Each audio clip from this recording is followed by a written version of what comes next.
نرفع الرايات سوف يعلمون أن نحن المسلمون قادمون.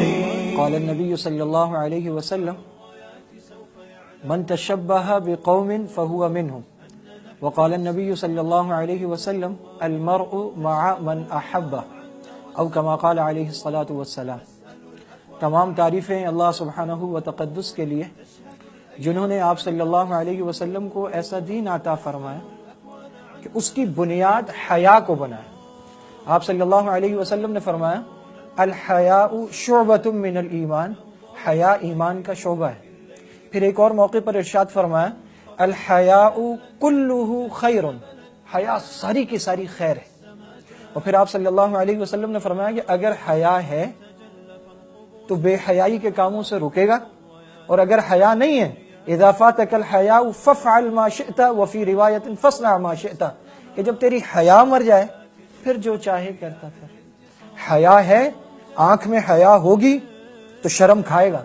زبان میں حیا ہوگی ادب لحاظ کرے گا، حیا ہوگی دوسروں کا خیال کرے گا. حیا ختم ہو جائے گی پھر کوئی بھی چیز اس کے لیے مانے نہیں ہے، روکنے والی نہیں ہے، پھر یہ کچھ بھی کرتا چلا جائے.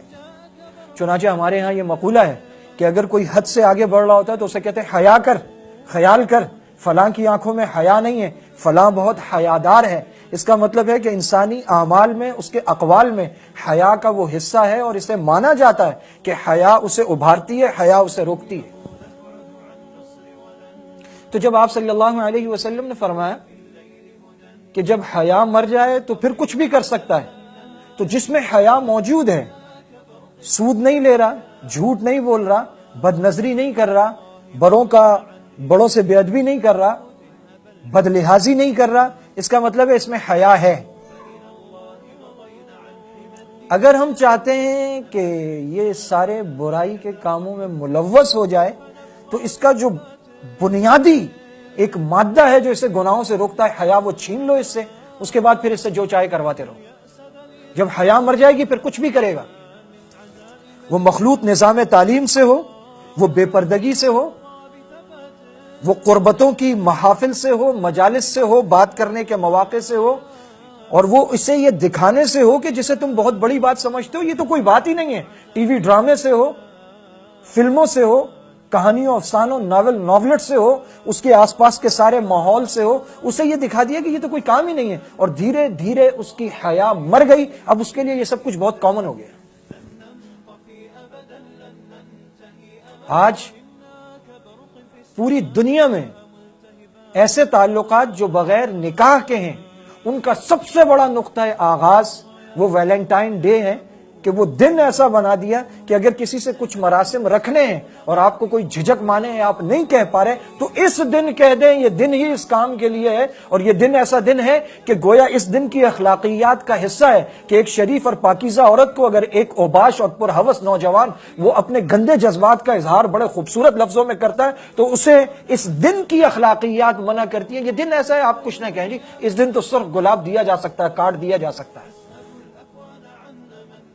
یہ شخص جو میسج بھیج رہا ہے، جو کال کر رہا ہے، جو بری نظروں سے دیکھ رہا ہے، جو گلاب کا پھول دے رہا ہے، جو کارڈ دے رہا ہے، جو گفٹ دے رہا ہے، جو تنہائی میں ملنے کی خواہش کا اظہار کر رہا ہے، جو مختلف مواقع پر ملتا رہے گا، اس کا آخر مقصد کیا ہے، منتہا کیا ہے؟ کیا ایسا ہوگا کہ 2-4-6 مہینوں کے تعلقات کے بعد یہ بلائے گا اور بلا کے سر پہ ہاتھ رکھے گا اور کہے گا آج سے تم میری بہن ہو؟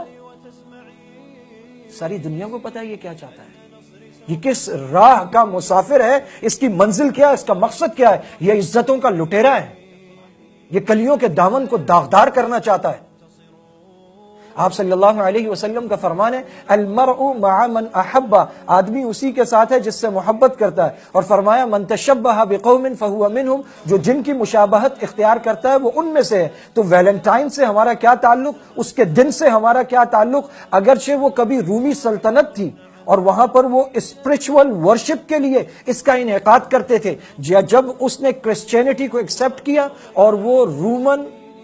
امپائر سے بیزنطینی سلطنت بن گئی اور پھر انہوں نے اس کو دوسرا روپ دیا اور 1700 عیسوی میں یہ تیسرے روپ میں سامنے آیا. لیکن زندہ حقیقت یہ ہے کہ اپنی پروڈکٹس کو بیچنے کے لیے جس انڈسٹری نے اسے کھڑا کیا ہے، یہ دنیا کے بڑے دنوں میں سے ایک دن ہے جس میں سب سے زیادہ الکوہل کا استعمال ہوتا ہے، سب سے زیادہ گفٹس بکتے ہیں، کارڈز بکتے ہیں، تقاریب ہوتی ہے، فنکشنز ہوتے ہیں، محافل ہوتی ہیں، اور اس میں بزنس کا فائدہ ہوتا ہے، اس میں بے حیائی پروان چڑھتی ہے، اس میں کلبز آباد ہوتے ہیں، اس میں فتون لطیفہ کے نام سے گانا گانے والے اور گناہوں اور بے حیائی کی طرف دعوت دینے والوں کا کاروبار چمکتا ہے۔ تو اگر مغرب کی نقالی ہے اور ان کے ساتھ محبت ہے، ان کے ساتھ مشابہت ہے، تو پھر ان کے ساتھ حشر ہوگا، کیونکہ آپ صلی اللہ علیہ وسلم نے فرمایا أن نحن المسلمون قادمون، نرفع الرايات سوف يعلمون أن نحن المسلمون